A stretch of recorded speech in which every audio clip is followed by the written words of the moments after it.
जय नमस्कार दोस्तों, आप सभी का स्वागत है हमारे यूट्यूब चैनल रैपिड स्टडी में। तो आरआरबी एनटीपीसी की जो सीरीज चल रही थी उसके सेट नंबर हम 21 का सुपर फास्ट रिवीजन करेंगे। पहला क्वेश्चन है कि बेड़ूवन बेड़ूवन बिहार बौद्ध मठ जो है वो किस राज्य में स्थित है। तो बेड़ूवन बिहार बौद्ध मठ जो है ये त्रिपुरा में स्थित है।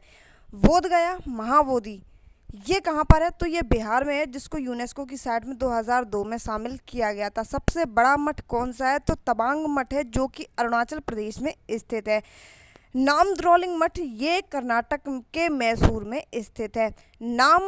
नामग्याल मठ की बात कर लेते हैं तो ये हिमाचल प्रदेश में स्थित है। और तांबो मठ जो है ये भी हिमाचल प्रदेश में स्थित है। धूम मठ ये पश्चिम बंगाल में है। लिंगडम मठ और रूमटेक की बात कर लेते हैं तो ये सिक्किम में स्थित है। माई ड्रोलिंग की बात कर लेते हैं, ये देहरादून में स्थित है। और हेमिस नेशनल पार्क हो या फिर हेमिस गोम्पा मठ हो, ये कहाँ पर है, ये लद्दाख में स्थित है। अगला क्वेश्चन है कि खांडवी किस राज्य का पकवान है। तो पकवान जो है ये कहाँ का है, तो ये गुजरात का है। ढोकला और फाफड़ा भी कहाँ का है, ये भी गुजरात का है। श्रीखंड और पाव भाजी जो है ये महाराष्ट्र के राज्य के पकवान के रूप में जाना जाता है। धुसका ये झारखंड का है। आलू पोटैटो जो है वो पश्चिम बंगाल का है। मुया अवंदु ये त्रिपुरा का है। काफली जो कि उत्तराखंड का है। बालचो और सोर पोटेल ये कहाँ का है, ये गोवा का है। विविध विषयों पर जानकारी के संग्रह बृहत संहिता को किसके द्वारा लिखा गया है, तो बृहत संहिता को बराहमेर के द्वारा लिखा गया है। और इनकी अन्य पुस्तकें पंच सिद्धांतिका और वृहज तक ये इनकी पुस्तकें हैं वराहमेर की। राजतरंगी जो कि कश्मीर का इतिहास लिखा गया है, इसमें ये कल्लड़ ने इसको लिखा है राजतरंगी को। चरक की बात कर लेते हैं तो चरक संहिता जो है ये चरक के द्वारा लिखा गया है। नागार्जुन के द्वारा माध्यमिक सूत्र और पारमिता सूत्र ये दोनों ही जो सूत्र हैं ये नागार्जुन के द्वारा लिखा गया है। नागार्जुन को भारत का आइंस्टीन कहा जाता है। मृच्छकटिकम ये कि शूद्रक के द्वारा लिखा गया है। दस कुमार चरितम ये दांडी के द्वारा लिखा गया। और किरार्ता जूर्नियम ये भारवी के द्वारा लिखा गया है। कादम्बरी जो कि बाणभट्ट इसके लेखक हैं। और हर्षचरित के भी लेखक कौन है, तो बाणभट्ट है। हर्षवर्धन की पुस्तकों की बात कर लेते हैं तो नागानंद, रत्नावली और प्रियदर्शिका ये हर्षवर्धन की पुस्तकें हैं। चंद्रवरदाई जो कि पृथ्वीराज रासो के द्वारा लिखी गई है। राजशेखर के द्वारा जो है वो कर्पूर मंजरी लिखी गई है। कौन सी कर्पूर मंजरी किसके द्वारा, तो राजशेखर के द्वारा लिखी गई है। CSIR का पूर्ण रूप क्या है, तो C से हो गया काउंसिल ऑफ, S हो गया scientific and industrial research, council of scientific and industrial research CSIR का फुल फॉर्म हो गया, जिसकी स्थापना 1942 में होती है। कहाँ पर इसका हेडक्वार्टर है, तो नई दिल्ली में। और इसके अध्यक्ष जो हैं वो प्रधानमंत्री होते हैं। ICAR की बात कर लेते हैं, यहाँ पे काउंसिल हो गया था, यहाँ पर इंडियन लगा देना, ठीक है। इंडियन काउंसिल ऑफ एग्रीकल्चर, यहाँ पे आई था तो इंडस्ट्रियल हो गया था, यहाँ पे ए है तो एग्रीकल्चर एंड रिसर्च, ठीक है। इसकी स्थापना 16 जुलाई 1929 को होती है, जहाँ का हेडक्वार्टर जो है ये नई दिल्ली होता है। CICR की बात कर लेते हैं तो central institute for cotton research, इसका हेडक्वार्टर जो है कहाँ पर है, ये नागपुर में स्थित है। काजरी आपने सुना होगा, काजरी ये कहाँ पर स्थित है, तो ये जोधपुर में स्थित है, जिसको हम central arid zone research institute के रूप में जानते हैं। Tata institute of fundamental research कहाँ स्थित है, तो ये मुंबई में स्थित है। Tata institute of fundamental research centre, ठीक है। टाटा स्टील लिमिटेड की बात कर लेते हैं तो ये 1907 में बनता है और जिसका हेडक्वार्टर जमशेदपुर में था। इसमें उत्पादन शुरू जो है, इसकी स्थापना तो 1907 में होती है, लेकिन उत्पादन शुरू 1912 से होता है। वर्तमान समय में टाटा स्टील लिमिटेड का नाम क्या है, तो टिस्को आपने सुना होगा, Tata iron and steel company इसका नाम है, ठीक है। पहले हेडक्वार्टर जमशेदपुर में था, वर्तमान में इसका हेडक्वार्टर कहाँ पर है, तो मुंबई में स्थित है। प्रथम पृथ्वी शिखर सम्मेलन कहाँ पर आयोजित किया गया था, तो ये रियो डी जेनेरियो में इसका आयोजित किया गया था, जिसकी स्थापना 1992 में होती है। और UNFCCC की स्थापना यहीं की थी, किसकी, UNFCCC की, जिसका फुल फॉर्म क्या है, United Nations framework conservation on climate change, क्या है, कंजर्वेशन ऑन क्लाइमेट चेंज, ठीक है। UN से आप सभी को पता है कि यूनाइटेड नेशंस है, और F से फ्रेमवर्क हो गया, और C से क्या हो गया, conservation on climate change. Kyoto protocol की बात कर लेते हैं तो ये ग्रीन हाउस गैस से संबंधित है क्योटो प्रोटोकॉल, जिसकी स्थापना जो है 1997 में होती है। मॉन्ट्रियल प्रोटोकॉल ये ओजोन से संबंधित है और ओजोन दिवस जो है ये 16 सितंबर को मनाया जाता है। ठीक है, ओजोन परत को किससे मापते हैं तो ये डॉप्सन इकाई से ओजोन परत, सॉरी नहीं ओजोन परत नहीं है, उसकी मोटाई है, क्या बोलते हैं, ओजोन परत। अभी इसमें थोड़ा सा कन्फ्यूज़न है। ठीक है, मॉन्ट्रियल प्रोटोकॉल ये कब होता है तो ये 1987 में होता है। ठीक है, स्टॉकहोम सम्मेलन ये 1972 में होता है और यूएनईपी की स्थापना भी स्टॉकहोम सम्मेलन में ही होती है और पर्यावरण का मैग्ना कार्टा स्टॉकहोम सम्मेलन को ही कहते हैं। ओजोन परत की जो मोटाई है वो डॉप्सन से ही मापी जाती है। ठीक है, डॉप्सन एक इकाई होती है। COP29 की बात कर लेते हैं तो ये 2024 में हुआ था और ये बाकू में हुआ था। COP30 की बात कर लेते हैं जो कि 2025 में होगी। कहाँ पर होगी तो ये ब्राज़ील में होगी। कॉन्फ्रेंस ऑफ पार्टीज COP का फुल फॉर्म होता है, क्या होता है, कॉन्फ्रेंस ऑफ पार्टीज इसका नाम होता है। सुलभ शौचालय आंदोलन की बात कर लेते हैं तो सुलभ शौचालय के जो जनक माने जाते हैं वो डॉक्टर बिंदेश्वर पाठक को माना जाता है। ठीक है, इन्होंने सुलभ की जो स्थापना है ये 1970 में की थी। कब, 1970 में की थी। इनका नाम क्यों चर्चित में था, क्योंकि इन्हें पद्म विभूषण 2024 में मिला था। किनको, विंदेश्वर पाठक को। और इन्होंने किसका आंदोलन किया था तो सुलभ शौचालय जो है इनका आंदोलन किया था। बंद दरवाज़ा अभियान 2017 में चलाया गया था। ये किसके लिए चलाया गया था तो पेयजल एवं स्वच्छ मंत्रालय के द्वारा इसको चलाया गया था। किसके द्वारा, पेयजल और स्वच्छ मंत्रालय के द्वारा। टॉयलेट मूवी के डायरेक्टर कौन है तो नारायण सिंह जो है ये टॉयलेट मूवी के डायरेक्टर हैं।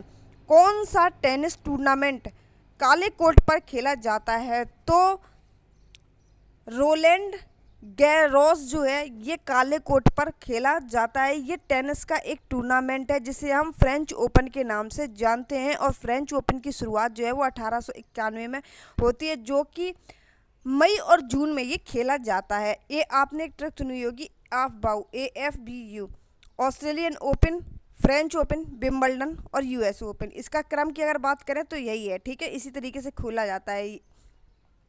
जनवरी और फरवरी में ऑस्ट्रेलिया खेला जाएगा। इसके बाद में फ्रेंच ओपन जो है वो मई और जून में खेला जाएगा। विंबलडन जो है वो जून और जुलाई में खेला जाएगा और US ओपन जो है ये अगस्त सितंबर में खेला जाएगा। ठीक है, विंबलडन की बात कर लेते हैं तो 1870 में इसकी शुरुआत होती है। US ओपन जो है 1881 में शुरुआत होती है और ऑस्ट्रेलियन ओपन जो है 1905 में शुरुआत होती है। सबसे पुराने की बात कर लेते हैं तो विंबलडन ही था जो सबसे पुराना टेनिस टूर्नामेंट है और इसको घास पर खेला जाता है। जबकि काले कोर्ट पर कौन खेला जाता है तो फ्रेंच ओपन जो है खेला जाता है। और हार्ड कोर्ट पर कौन खेला जाता है तो US और ऑस्ट्रेलियन ओपन जो है ये दोनों ही हार्ड कोर्ट पर खेले जाते हैं। 2025 ऑस्ट्रेलियन ओपन की बात कर लेते हैं तो इसमें मेंस जो विनर रहे हैं वो है जेनिक सिनर, ये इटली के हैं, और वोमेन में जो रही हैं विनर वो है मेडिसन की, ये USA की है। कहाँ की है, USA की। खेड़ा जिले में के किसान की सहायता के लिए MK गांधी ने सत्याग्रह का आयोजन किया था। तो खेड़ा आंदोलन कब होता है, ये 1918 में होता है, लेकिन इससे पहले हो जाता है चंपारण सत्याग्रह जो कि वन रोपण से संबंधित था। इसमें पेड़ों की कटाई हो रही थी तो उसके संरक्षण के लिए जो है वो चंपारण आंदोलन किया गया था। ठीक है, असहयोग आंदोलन 1920 में होता है। खिलाफत आंदोलन जो है ये 1919 में होता है। मार्ले मिंटो अधिनियम 1909 में होता है। ठीक है, मॉन्टेग्यू चोम्स्फोर्ड अधिनियम ये भी 1919 में होता है। अहमदाबाद मिल मजदूर जो होता है वो 1918 में होता है। व्यक्तिगत सत्याग्रह ये कब होता है तो ये 1940 में होता है। इसमें विनोबा भावे, पंडित जवाहरलाल नेहरू और ब्रह्मदत्त ये तीनों लोगों को गिरफ्तार कर लिया जाता है व्यक्तिगत सत्याग्रह में। उस गवर्नर जनरल का नाम बताइए जिसने पैरामाउंटसी नामक नीति का आरंभ किया था। तो पैरामाउंटसी नामक नीति जो है ये वॉरेन हेस्टिंग के द्वारा स्टार्ट की गई थी। गैर हस्तक्षेप नीति ये किसके द्वारा लाई जाती है तो ये बेलेजली के द्वारा लाई जाती है। और सहायक संधि भी इन्हीं के कार्यकाल में लाई जाती है। राज्य हड़प नीति कौन लेकर आया था तो डलहौजी जो है ये राज्य हड़प नीति लेकर आया था। ग्रिल सेवाओं का जनक किसको कहा जाता है? तो ये कॉर्नवालिस को कहा जाता है। सती प्रथा का अंत किसने किया था? तो 1829 में विलियम बेंटिक के द्वारा जो है सती प्रथा का अंत ईश्वर चंद्र विद्यासागर की सहायता से किया जाता है। देसी भाषा एक्ट कब आता है? तो ये लिटन के द्वारा लाया जाता है 1878 में। सैनिक विद्रोह ये कैनिंग के द्वारा लाया जाता है 1857 में। 1857 की क्रांति इन्हीं के द्वारा, ठीक है। सैनिक विद्रोह जिसे हम 1857 की क्रांति कहते हैं, किसके द्वारा? कैनिंग के द्वारा। सांप्रदायिक निर्वाचन की बात कर लेते हैं तो मिंटो के द्वारा लाया जाता है। स्थानीय सुशासन ये रिपन के द्वारा लाया जाता है। आईएनसी की स्थापना जो है वो डफरिन के द्वारा होती है, डफरिन के कार्यकाल में होती है, ठीक है। किस घटना को कलकत्ता हत्याकांड के रूप में जाना जाता है? तो सीधी कार्रवाई दिवस के रूप, सीधी कार्रवाई जिसको हम वीक ऑफ द लॉन्ग नीस के नाम से जानते हैं, इसमें क्या होता है? इसमें सीधी कार्रवाई दिवस मनाया जाता है 16 अगस्त 1946 को, ठीक है। सीधी कार्रवाई दिवस कब? 16 अगस्त को मनाया जाता है और ये 1946 में आता है। किस लिए? कलकत्ता हत्याकांड के लिए। किस भारतीय महिला ने गांधी जी के साथ द्वितीय गोलमेज सम्मेलन में भाग लिया था? पहला गोलमेज सम्मेलन 1930 में होता है, द्वितीय 1931 में होता है और तृतीय जो है 1932 में होता है। ये तीनों गोलमेज सम्मेलन हमने आपको शायद इससे पहले के पहले वाले उसमें कराए थे, ठीक है। तो द्वितीय गोलमेज सम्मेलन में जो है वो सरोजनी नायडू होती हैं, जो कि भारत की पहली फीमेल जो कि आईएनसी की अध्यक्ष बनी थी। लेकिन अगर सिर्फ इतना पूछा जाए कि आईएनसी की पहली महिला अध्यक्ष, तो एनी बेसेंट जाएंगी। अगर उसमें भारतीय लग जाता है तो सरोजनी नायडू आ जाएंगी, ठीक है। यूएन महासभा का अध्यक्ष किसको चुना गया था? तो 1953 में जो है वो विजय लक्ष्मी पंडित को यूएन महासभा में अध्यक्ष के रूप में चुना गया था, ठीक है। भारतीय संविधान का आर्टिकल 315 किससे संबंधित है? तो 315 जो कि भाग 14 के बारे में वर्णन करते हैं, जो कि यूपीएससी से संबंधित है और एसपीएससी से भी ये संबंधित है। भाग 14 315 आर्टिकल किससे संबंधित है? तो यूपीएससी और एसपीएससी से संबंधित है। यूपीएससी के कार्यकाल की बात कर लेते हैं तो 6 वर्ष या 65 वर्ष है और एसपीएससी की बात कर लेते हैं तो 6 वर्ष या 62 वर्ष इसके कार्यकाल की अवधि है। भाग कितना है? तो 14 है। आर्टिकल कितना है? 315 है। एनटीए नेशनल टेस्टिंग एजेंसी की बात कर लेते हैं। ये एक टेस्टिंग एजेंसी है, ठीक है, जिसमें खिलाड़ी होते हैं उनकी टेस्टिंग की जाती है कि उन्होंने कोई मेडिसिन तो नहीं ली है, ठीक है, या वगैरह वगैरह, और भी इंजेक्शन वगैरह बहुत सारी चीज़ें चलती हैं, ठीक है। तो ये कब आती है? नेशनल टेस्टिंग एजेंसी 2017 में आती है। एसएससी की स्थापना 1975 में होती है, जिसको हम स्टाफ सिलेक्शन कमीशन कहते हैं, ठीक है। और 1977 से इसको ये है जो चलन में आया है, ठीक है। चलन का मतलब है कि इसने अपना काम जो शुरू है वो 1977 से करना शुरू कर दिया था। आर्टिकल 320 जो है वो यूपीएससी के कार्य के बारे में वर्णन करता है और भाग 14 है यूपीएससी से संबंधित, ठीक है। 323 क्या कहता है कि यूपीएससी के अध्यक्ष जो है वो अपनी रिपोर्ट किसको सौंपेंगे? तो राष्ट्रपति को सौंपेंगे। आर्टिकल 316 क्या कहता है? ये सदस्यों के बारे में वर्णन करता है, यूपीएससी के जो सदस्य होते हैं उनके बारे में, ठीक है। लोक सेवा आयोग किसके द्वारा लाया गया था? तो ली आयोग जो है इसके द्वारा लोक सेवा आयोग आता है और ये 1 अक्टूबर 1926 को आता है, ली आयोग, ठीक है। प्रथम अध्यक्ष जो इसके हैं रॉस वॉरकर बनते हैं और वर्तमान समय में जो अध्यक्ष है यूपीएससी के वो है कौन है? प्रीति सूदन वर्तमान समय में यूपीएससी के अध्यक्ष के रूप में काम कर रही हैं। भारतीय महिला आयोग का प्रथम पुरुष सदस्य कौन बना था? तो भारतीय महिला आयोग है तो जाहिर सी बात है अगर उसमें कोई प्रथम पुरुष भाग लेता है तो उसका पूछा जाना निश्चित है, ठीक है। कौन थे? तो आलोक रावत जो है ये भारतीय महिला आयोग में प्रथम पुरुष के रूप में इन्हें सदस्यता मिली थी, ठीक है। ये महिला आयोग आता कब है? तो ये 1990 एक्ट के तहत 1992 में इसकी स्थापना होती है। वर्तमान समय में इसके अध्यक्ष कौन है भारतीय महिला आयोग के? तो ये हैं विजया किशोर राहटकर, ठीक है। इसमें क्या होता है? इसमें 1 अध्यक्ष होते हैं और 5 अन्य अध्यक्ष होते हैं, ठीक है। जबकि निर्वाचन आयोग में क्या होता है? 1 अध्यक्ष होते हैं और प्लस 2 अन्य अध्यक्ष के रूप में काम करते हैं। ओवरऑल 3 अध्यक्ष होते हैं, लेकिन महिला आयोग में 1 अध्यक्ष होता है और 5 अन्य सदस्य इसमें होते हैं। प्रथम अध्यक्षता किसने ली थी भारतीय महिला आयोग में? तो जयंती पटनायक ने ली थी। आलोक रावत जो है ये प्रथम पुरुष के रूप में थे। वर्तमान समय में विजया किशोर राहटकर हैं। भारतीय संविधान के अनुसार संविधान संशोधन विधेयक संसद के किस सदन में पारित होता है? तो संविधान संशोधन विधेयक जो है ये दोनों ही सदनों में पारित किया जाता है। ठीक है, ऊपरी और निचले सदन में अलग अलग से ये दोनों ही जो है पहले लोकसभा में जाएगा, इसके बाद में जो है वो राज्यसभा में पारित किया जाता है, तभी उस विधेयक को संविधान संशोधन विधेयक कहते हैं। संवैधानिक निकाय क्या है, तो सब देखो, यूपीएससी जो कि 315 से 323 है, भाग 14 के बारे में भी वर्णन हमने किया था। ठीक है, 316 में उसमें सदस्यों का वर्णन किया गया था। CAG, controller and auditor general, ये किस आर्टिकल में आता है, तो आर्टिकल 148 में आता है। इलेक्शन कमीशन के वर्तमान समय में अध्यक्ष कौन है, तो इसके मुख्य अध्यक्ष जो है वो ज्ञानेश हैं। कौन है, ज्ञानेश हैं, जो कि आर्टिकल कितना वर्णन है इसमें, 324 में इलेक्शन कमीशन का वर्णन है। नीति आयोग कब आता है, तो योजना आयोग को ही खत्म करके नीति आयोग लाया जाता है। ठीक है, कब, 2015 में। बोत्सवाना की मुद्रा क्या है, तो बोत्सवाना की मुद्रा जो है वो है पुला। पटाका की मुद्रा कौन सी है, तो मकाऊ है। किप की मुद्रा कौन सी है, नहीं, लाओस की मुद्रा है कीप। ठीक है, मलेशिया की है रिंगित, जाम्बिया की है क्वाचा, क्रोएशिया की है यूरो, अजरबैजान की है मनत, बुल्गारिया की है लेवा, थाईलैंड की है बात, म्यांमार की है क्यात, डेनमार्क की है क्रोन और इजराइल की है सेकिल। ठीक है, ये मुद्राएं हैं इन देशों की। और आपको कौन कौन से देशों की मुद्राएं याद रखनी है, जो वर्तमान समय में चर्चित देश जो होते हैं उनकी मुद्राएं आपको याद रखनी है।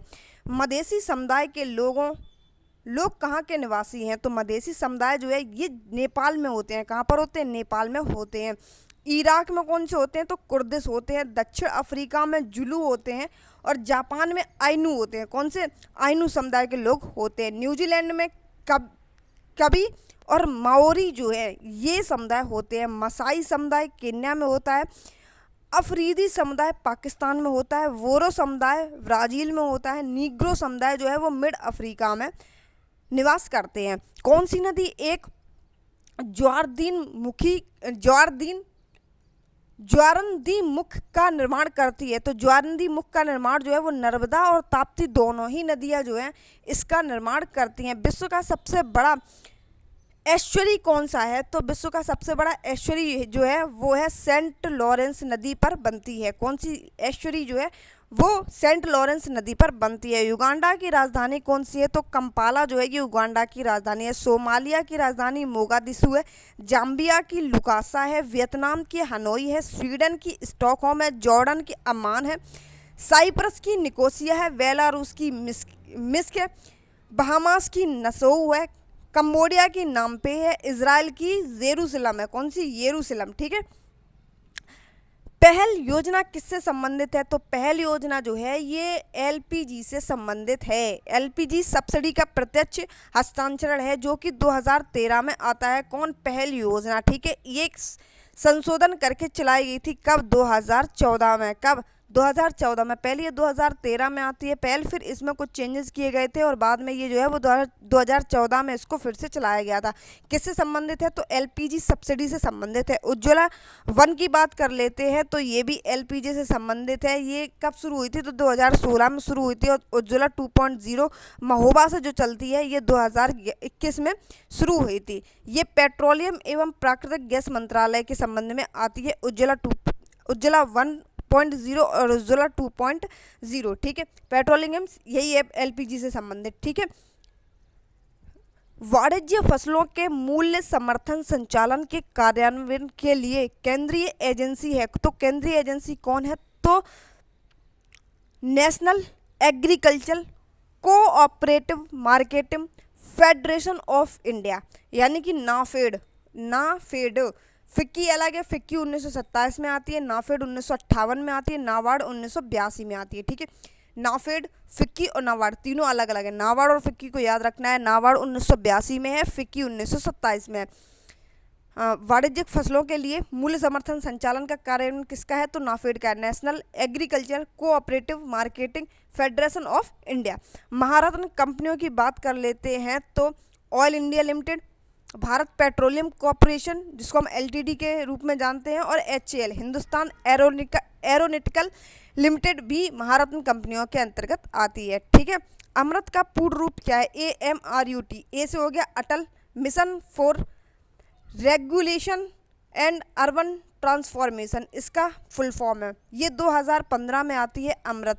अटल भूजल योजना ये 2019 में आती है, अटल पेंशन ये 2015 में आती है, और अटल पेंशन जो है वो 18 से 40 वर्ष के व्यक्तियों के लिए अटल पेंशन आती है। अटल इनोवेशन मिशन की बात कर लेते हैं, ये 2016 में आती है। भूजल 19 में, अटल पेंशन 2015 में, और अटल इनोवेशन मिशन जो है वो 2016 में आती है, और अमृत जो है वो 2015 में आती है। कंप्यूटर प्रोग्राम में चौथी पीढ़ी की भाषा कौन सी है? तो ये है स्ट्रक्चर क्वेरी लैंग्वेज, ठीक है, SQL जिसको कहते हैं। फर्स्ट पीढ़ी जो है ये मशीनी भाषा है, सेकंड जो भाषा है वो है असेंबली भाषा, और तीसरी जो है वो जावा, सी और C++ और HLL, ठीक है। चौथी की बात कर लेते हैं तो पर्ल और पाइथन चौथे पीढ़ी की भाषा है, और फिफ्थ पीढ़ी की भाषा की बात कर लेते हैं तो प्रोलाग मरकरी 5वीं पीढ़ी की भाषा है। बाकी मिलते हैं अपने नेक्स्ट वीडियो में, तब तक के लिए जय हिंद, बाय बाय।